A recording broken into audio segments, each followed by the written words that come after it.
welcome back to CEOGBU. I'm Laura Belmain. Okay, so as always, we're going to go through the good, the bad, and the ugly. Let's start with the good. So, oh my goodness, so much going on. Start of a new financial year, always an exciting time, and it's Easter coming up, so a lot to celebrate.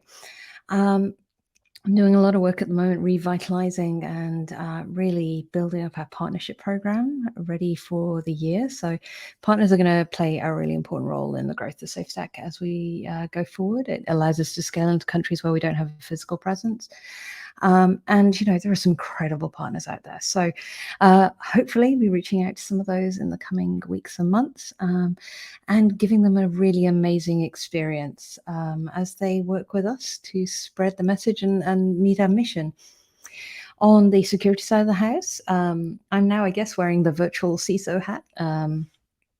SafeStack, we have been pretty on top of our security since day one because we have a lot of security folk on team. But now we're going to be pursuing certification. Now, I have many feelings about this. You'll have seen them on the internet somewhere.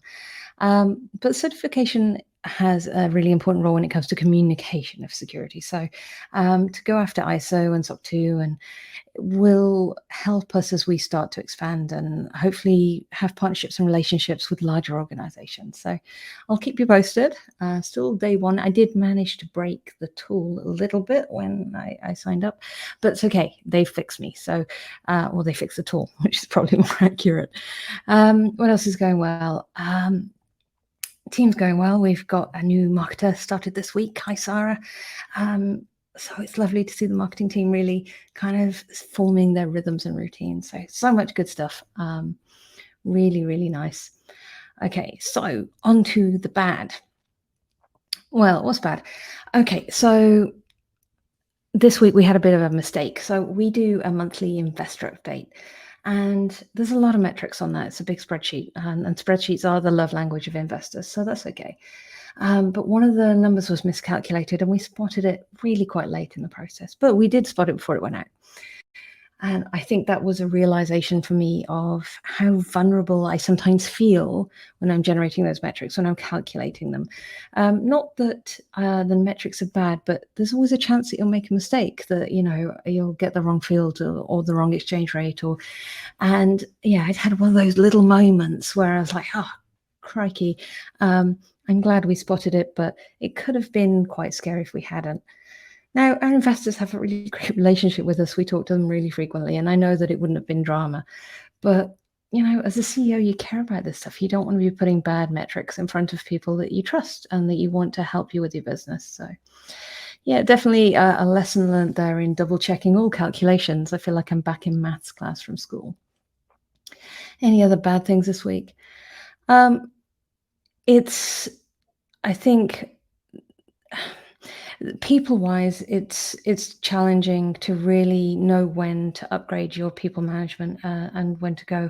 There's some conversations happening right now about performance reviews, about one-to-ones, about how we manage wellness and leave. And we're 24 people, and I believe 25 is supposed to be the cusp of pain for this kind of thing, and I can see why. So just kind of feeling out the edges of this, of like where we need to improve systems to make this a little bit more manageable and make it more meaningful for the people involved. So good problems, but still a problem nonetheless. The ugly. Okay. Well, we finished with our ChatGPT existential crisis, so that's quite good. We have now a little policy, and we've decided when we will use it, and that's quite nice. There's times we won't. There's absolutely a lot of times we won't, but there are times where it is an efficiency tool. So, there's some benefits to be gained there. What's ugly this week, though, is I think really starting to understand how to get from where we are to Series A and the pathway that takes me on as leader. Now, I am a nerdy 30, late 30, very late 30-year-old person. I come from the UK. I live in New Zealand. I don't naturally kind of hang out with a lot of CEO folks. I don't know any. And so I'm really starting to ponder how, as a professional development thing, I find connections in that space, how I find a community or a network of people who are that little bit further ahead, or who can kind of push and challenge and empathize with me, because it can be a little bit lonely.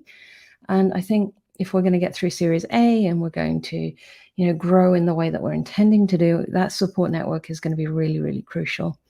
So if anyone reading, listening out there, watching, has any suggestions for finding where these people hang out, because I know that a lot of it is closed networks. It's, friends of friends, and it's not public spaces. So if you've got suggestions, I'd love to hear them.